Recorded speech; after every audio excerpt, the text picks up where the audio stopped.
The Galactic Academy's entrance exam was legendary. Students from 47 species gathered in the crystalline hall, their appendages trembling with anticipation. This was the moment that would determine their futures among the stars. Instructor Veldar, a towering Zentarii with iridescent scales, stood at the podium. His reputation preceded him. In 3 centuries of teaching, only 12% of applicants had passed his initial assessment. "Welcome, candidates," his voice resonated through the chamber's perfect acoustics. "Before you sits a meridian puzzle box. It has confounded scholars for millennia. Your task is simple: open it. You have 4 standard hours." The boxes materialized on each desk, smooth obsidian cubes covered in shifting geometric patterns that seemed to phase between dimensions. Most students immediately sat down and began their analysis, pulling out scanners and computational devices. Most students. Not all. Jake Morrison from Earth picked up his box, turned it over twice, and with a sharp twist and pull, the cube blossomed open like a mechanical flower. The whole process took maybe 8 seconds. He set it down gently on his desk and looked around for a chair. The hall fell silent. Every eye, stalk, and sensory organ focused on the human standing casually by his station, apparently looking for somewhere to sit. "Impossible," whispered a Draxian student, their tentacles frozen mid-reach toward their own sealed box. Instructor Veldar's scales rippled, a sign of deep confusion among his kind. In 273 years, no one had ever opened a meridian box in under an hour. The record was 42 minutes, held by a collective mind of 12 linked synthoids. Human Morrison, Veldar's voice carried an edge of suspicion.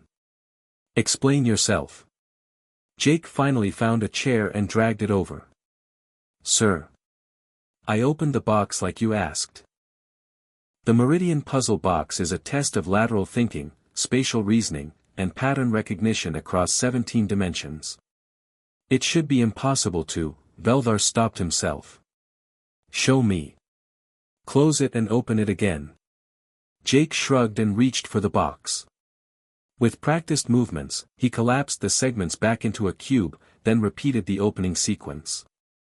Twist, pull, press the corner that looked slightly darker, slide the middle section counterclockwise, and pull again.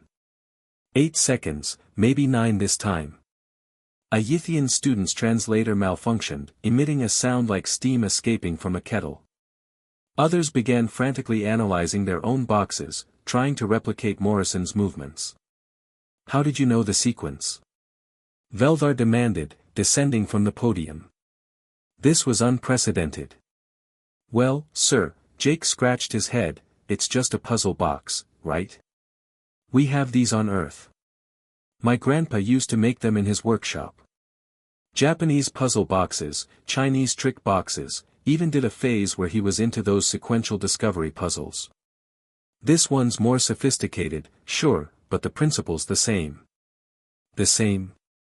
A crystalline chorus being chimed in disbelief. "This artifact incorporates quantum-locked mechanisms and 4-dimensional folding space." "Yeah, I noticed the quantum thing when it felt heavier than it should be," Jake nodded. "That was clever. But the 4-dimensional bit? That's just the corners phasing slightly out of sync with the rest.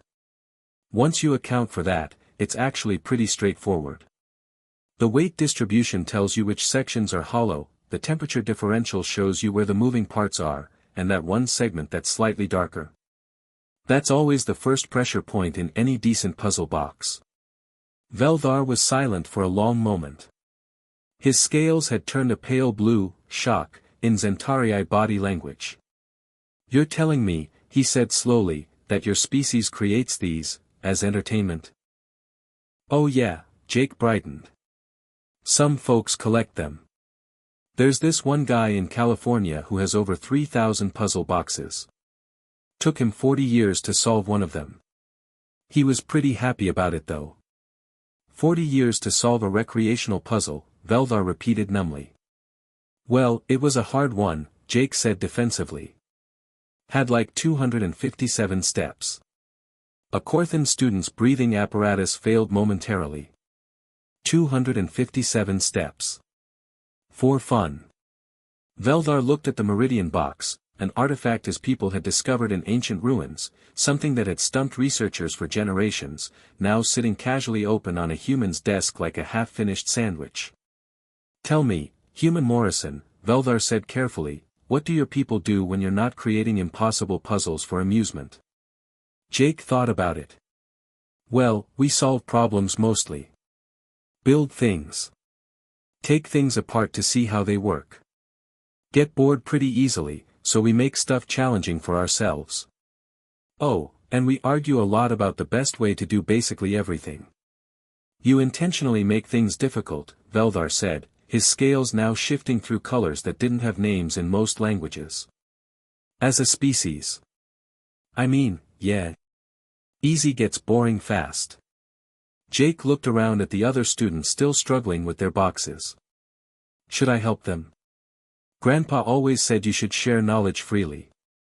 Before Veldar could respond, Jake was already walking to the nearest desk, where a six-limbed Hex-Yen was on the verge of crying in frustration.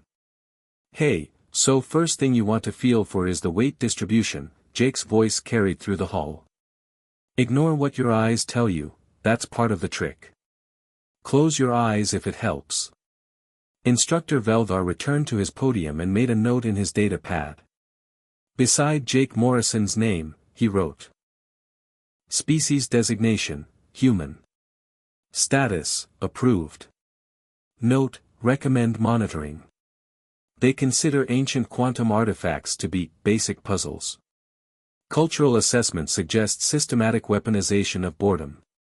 Potential for chaos, significant. Potential for innovation, catastrophic. Potential for alliance, essential. By the end of the first hour, Jake had helped 17 other students open their boxes. By the end of the second hour, those 17 had helped 43 more. The humans, it seemed, didn't just solve impossible problems. They taught others to do the same.